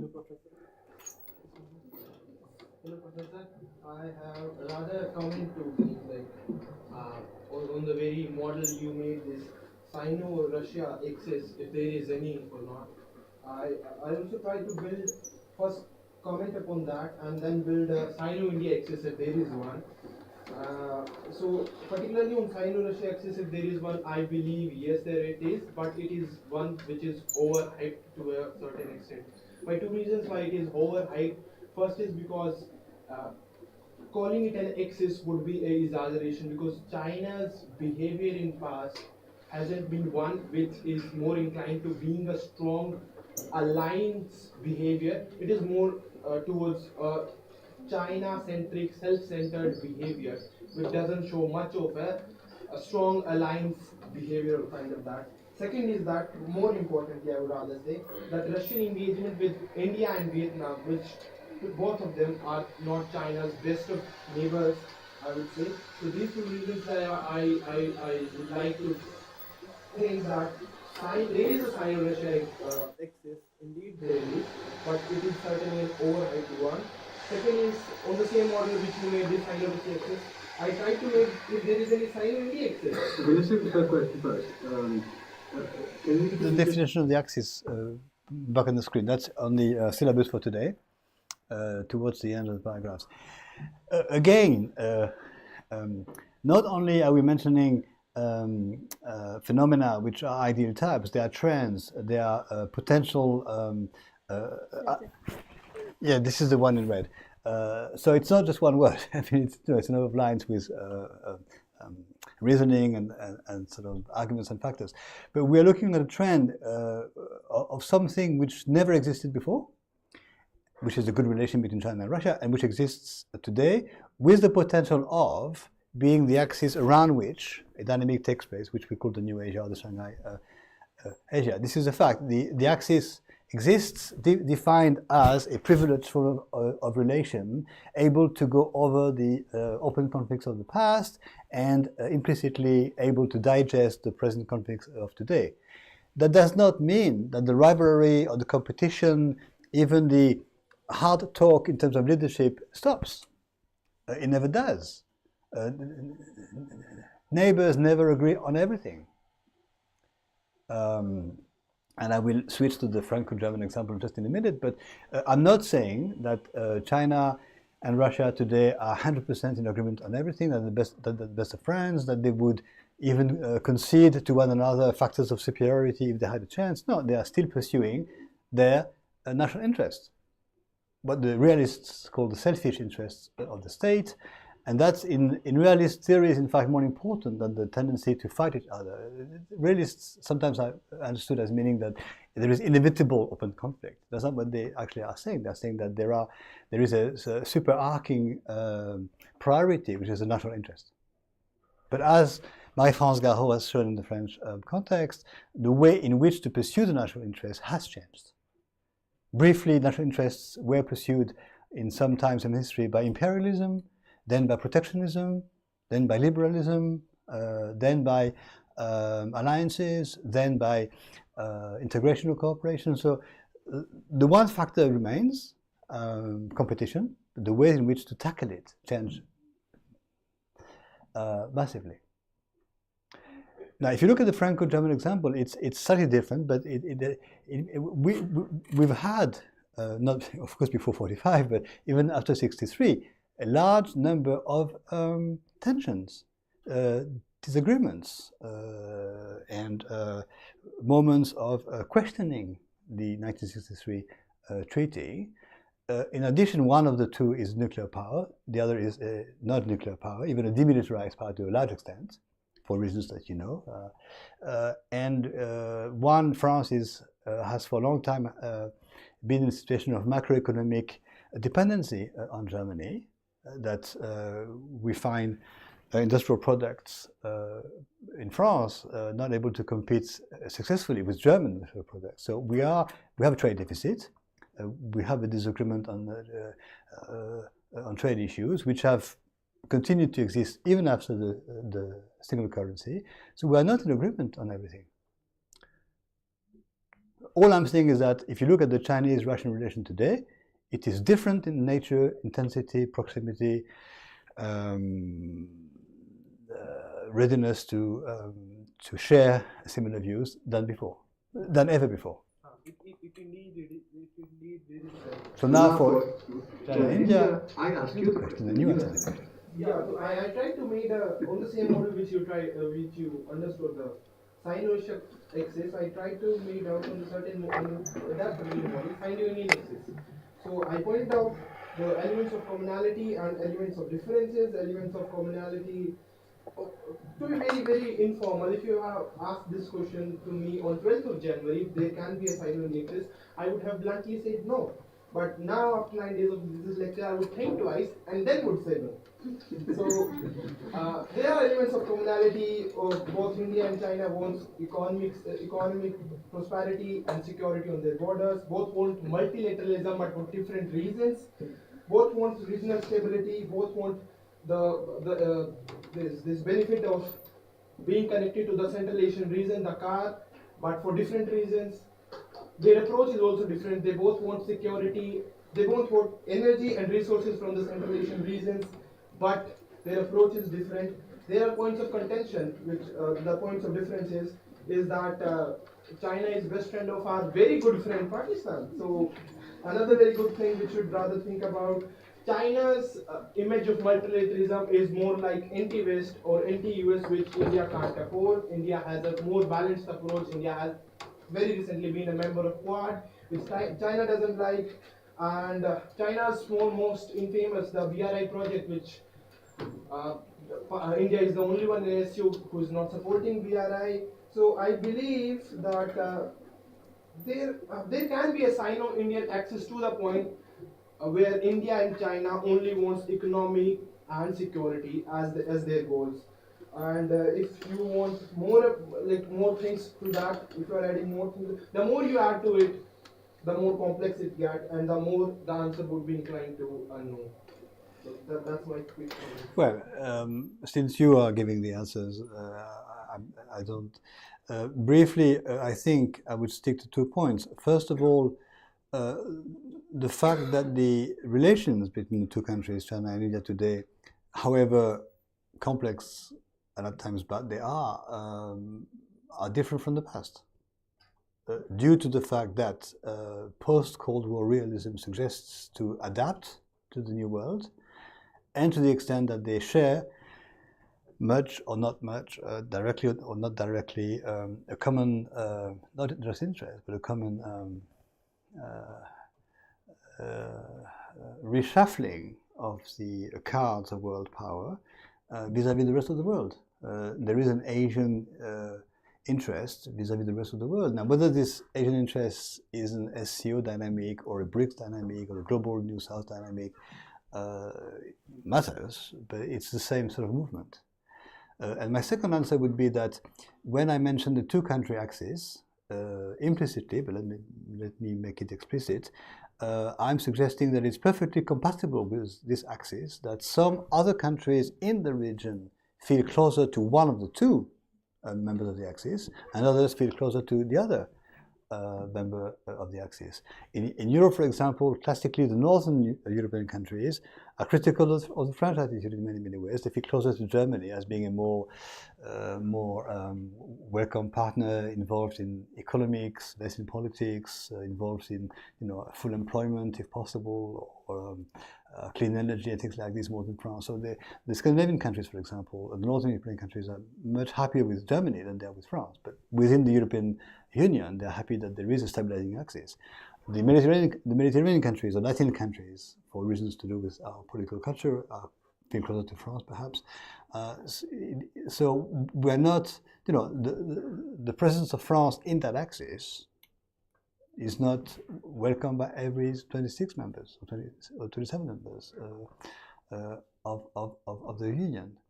And precisely in this country, you have this situation which is more characteristic, I think, than in the case of the European construction, that you have this rectangle, or anyway, whatever is a geometric term. You have this Russian, India, Chinese, Pakistani type of equation, which could be two things. It could be a source of long-lasting incapacity to agree more than the present times, or it could be a balancing out factors that somehow puts the bilateral relations, India, Pakistan, China, Russia, in perspective. We cannot say what the future will be, but in technical terms, it's been only a few years. It's been how many years? 7 years since you joined as a full member. So things take time. And I don't want to be criticized as Eurocentric, but if you take the chronology of the European construction, every 5 years, even to simplify, 50, 56, and so on, every 5 years things changed markedly, not only because membership changed, but things changed because the macroeconomic reconstruction of Europe also changed the feasibility of stability and the feasibility of the in our case, the necessary moment of we had a single market. But it took time. How long did it take from the Treaty of Rome to the single market? 30 years. 57 to 86. That's 30 years, yes. So it took us 30 years to reach the goal that was set out to be reached in 57.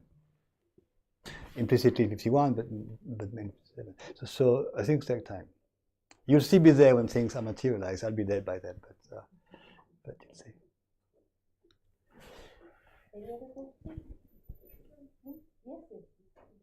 So it's a kind of bit clarification that I want, because in conclusion you have mentioned in the last line Europe to integrate fears. So what sort of fears, I mean, you are referring to? Yes, thank you for Pointing pointing out my forgetfulness. This is yet another form of definition of region building, the production of the capacity to integrate fears. In other words, by integrating in our case, or by cooperating in your case, gradually, by fears I mean the factors of destabilization are incorporated into the common management and eventually eased out. So I have this analysis, which is a very contextual analysis, which is the following: that if you look at the enlargements of the European construction, and looking at the countries which are part of the first formation, and then the ones that come in, each time you have a logic where the instability of the past is sort of diluted inside the new entity. So the first six, basically you have, as I said before, the three belligerents, France, Germany, and Italy, not the only ones, but some of the continental ones, and the three who invented the community concept. Then came in Britain, Ireland, and Denmark, basically the three actors which history connects to the British Isles. The very close proximity between Denmark and England, not just because of Hamlet, who was a Prince of Helsingør in Denmark.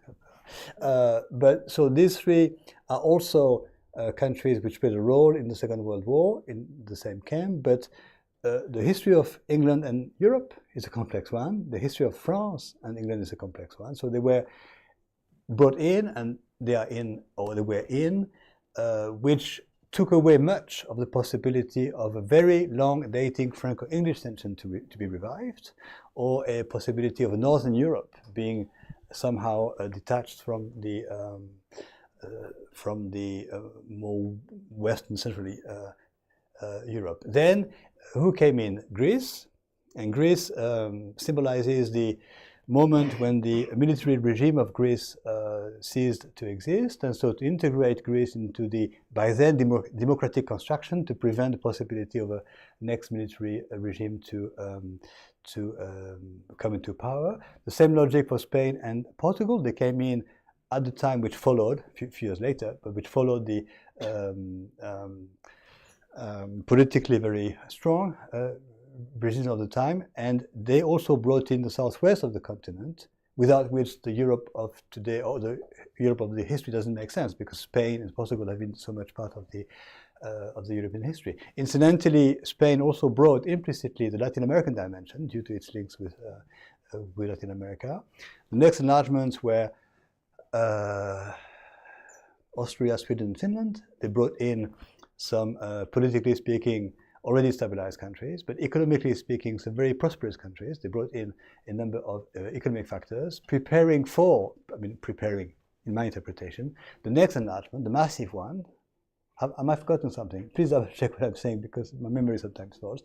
It's 2004, the 10 East European countries, which clearly brought in economic problems because they were macroeconomically to be reconstructed, but they brought in also the post-communist reality that they were, hooking them in, so to speak, or bringing them into the democratic construction, thereby taking them away from a possibility, perhaps, of a neo-communist trend, which some of them had. There was a neo-communist,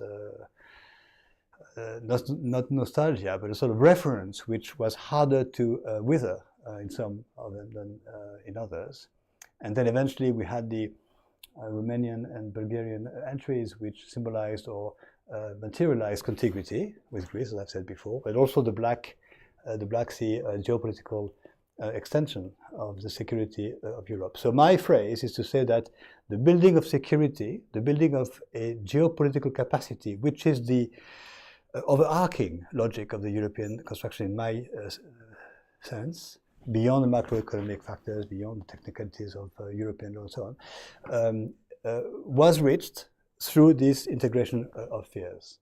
Fears is a catchy word, but the integration of factors of instability. And I claim that this logic could be applied for any other region in the world. West Africans, we've mentioned them a few times, but they've had a history of border problems and tensions and open conflicts. They still have to some extent, but they have devised a way in which, and this has gone unnoticed to a large extent, the economic community of West African states, clearly an economic construction, sent in 2000, 2001 and 2002, I quote from memory, soldiers with the helmet of the ECOWAS to the Ivory Coast and to other countries where they had serious unrests of the kind we mentioned for Uzbekistan and Kyrgyzstan yesterday.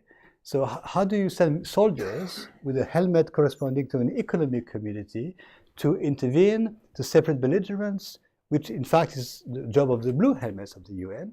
So this is integrating factors of instability. So integrating fears, or integrating rivalries is on my page here, or integrating disagreement. And I would claim to this young man sitting in front of you that there is a degree of integration of disagreements among the countries that we have mentioned. And all along, last week and this week, I'm not saying, please don't misunderstand me, I'm not saying that factors of disagreement, or open conflicts, or war, or border open military confrontations are not important or relevant or extremely serious and grave. They could escalate, but they are taking place today in a different context. This is my point. Maybe one. Yes, please. My question has two major parts in it. Okay, first one first. Yeah. So with respect to what you talked about the multilaterally, the SCO has an anti-West stance. And since it is multilaterally and not bilaterally, of course, so SCO actually needs support from different countries in the SCO, the different members in the SCO as well. But due to like the growing, because of course both China and Russia need want to diminish or minimize the Washington's basic power, or we can say the global influence all over like the world. But if we see from the very multilaterally point, both China and Russia have different goals and outlooks for it, because on the first hand, like China as a major economic power actually makes it or wants to stabilize its own global economic power first, rather than going out with tying hands with Russia and then attacking, or just going against US. And on the other hand, Russia wants to act independently by basically moving forward the support to North Korea, Iran, and India. So don't you think that that creates a rift between, of course, because the Sino-Russian rivalry is from a very long point, point in the history. So that creates a mistrust again, and then that the multilaterally point of the SCO having an anti-West stance actually diminishes to half, because again we do not have a similar goal aligned to their outlooks or national interest, if we say. So I don't think we're going solve this questioning of my logic in terms of the capacity or incapacity of the Shanghai construction to solve all problems. What I would like to pick up first is the fact that what you call the anti-Western positioning, if we go to the official vocabulary, on the contrary, the official vocabulary has always been in the Charter and in every declaration ever since, that the SCO, whatever it is called, the Shanghai Spirit, is not targeted at any other third party. Of course, it's a phrase, it's a diplomatic stance, but it's really quite clear. From the other direction, so to speak, not diplomats or heads of state, but commentators, academics, and I'm a little annoyed by some of them, have spontaneously, in 2001 too, formed this vocabulary, the NATO of the East, the NATO, Asia, and so on and so forth, the antagonism vocabulary, which I find totally unnecessary. Because the history of the world is made up of tensions, wars, conquests, and dominations. So it's a constant. And like in mathematics or in physics, constants are in the equations, but they are not the changing factors. The changing factor is the affirmation of a region for itself and by itself in a specific context, which is the Cold War. The symbol of that is the chronology I mentioned on Monday, June and September. So if we date the intervention into Afghanistan of US or NATO or foreign forces, that's September, following the attacks on the USA on the 11th. The SCO is formed in June. Now, of course, you could argue with a little argument that something as important as the June decision to form the SCO is prepared over years before, and perhaps in anticipation of escalation that can take place at any moment, prepares for that escalation. So I'm not saying anyone anticipated on the attacks in September, but it was easy for experts and diplomats and specialists to understand that the tensions between the Taliban and the USA was mounting ever since, in fact, the late 80s. So there was experts and people on the ground could sense that tension was escalating between the regime in Afghanistan and the USA. Whether that would lead to attacks or not, this is another thing. But symbolically speaking, the SCO is June, and the intervention in Afghanistan that was to last 20 years is September. But that's a symbolic that dimension. But I stick to my point, and I'll stop here because otherwise we'll go on too long. It is less useful to analyze the dynamics in terms of antagonisms than in terms of the capacity to innovate. I stick to my word. My definitions are there somewhere for you to keep in mind. if you do me the honor to do so. And as I said on Monday last week, if anyone suggested that the European construction was at that time in the 50s targeted at someone, they could. But what purpose would it serve? If it were targeted at anything, it was targeted at our dependency as Europeans on the Marshall Plan.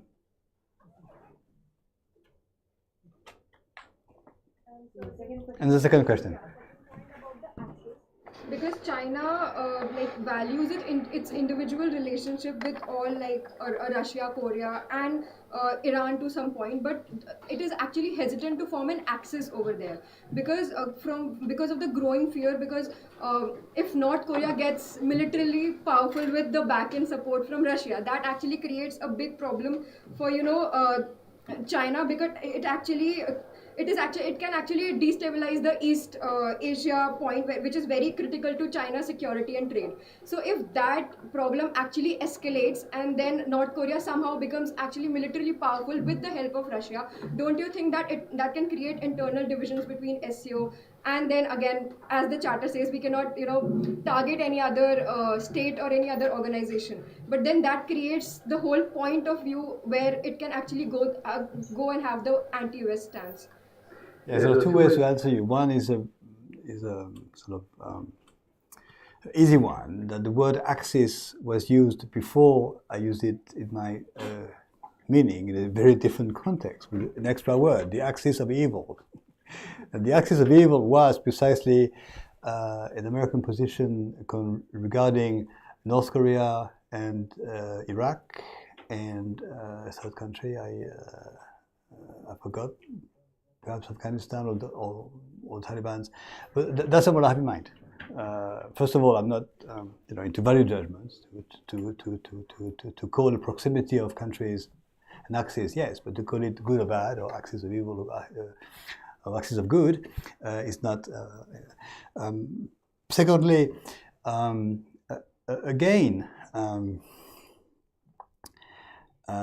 what you're suggesting in terms of military proximity and military assistance and military equipment is both fundamentally relevant, but at the same time only one aspect of the picture. What is much more fundamental, for example, is the fact that in 92, the cooperation treaties between North Korea and China, on the one hand, and the friendship treaty between North Korea and the USSR were denounced and stopped to exist. Now, the USSR no longer existed, so technically it's more logical to suggest that a new country, Russia, does not reconduct the treaty, but China went on existing, so it was a decision to stop cooperation with North Korea, which in the treaties took the form of barter economics to a large extent, or barter trade. So commodities were exchanged, but not for currencies. And certainly the demand for currencies was put to North Korea, having to pay her imports from Russia and from China in hard currency, which North Korea couldn't do.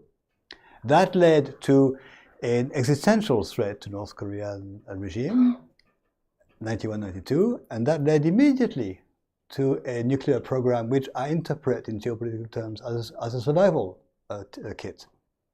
Immediately, 93-94, the threat and the actuation of North Korea withdrawing from the Treaty of Non-Proliferation, which was interpreted in 93-94 as a likelihood of North Korea having a nuclear program, which was not then at the time a reality.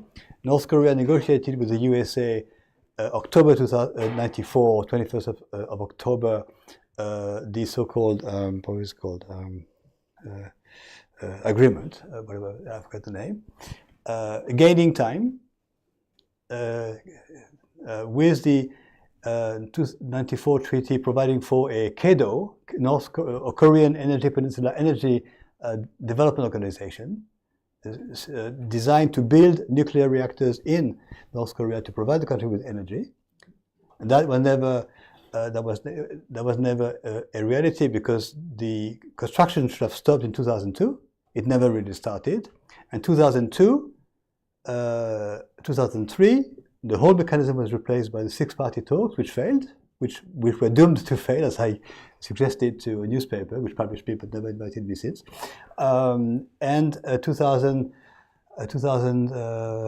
whatever it was, is the nuclear tests by North Korea, revealing that they had kept the program entirely as it was, started in '94, all the way for 10 years, and realized now a nuclear credibility of some kind.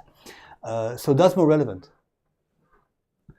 The ways in which North Korea was isolated technically by currency problems in the early 90s, and had no option but to revert to a nuclear program in order to establish itself and to make itself credible, and to bring the USA to the negotiation table. 94.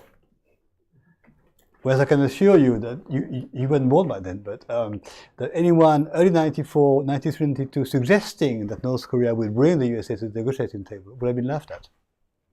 But was taken very seriously after that. So we're done for today. Tomorrow is an important day. All of you have to come and see Dr. Thank you. I am tired and you don't get tired. So I'll keep these Yes, yes. as your present Small presents. to me. Small I do presents. believe they need that, most students need that kind of recognition. And yes, the lecture would also be there, certificates will be given, and high tea after towards the end. So thank you for being here. See you again tomorrow. It's not exhausting. For those of you who want to photograph me,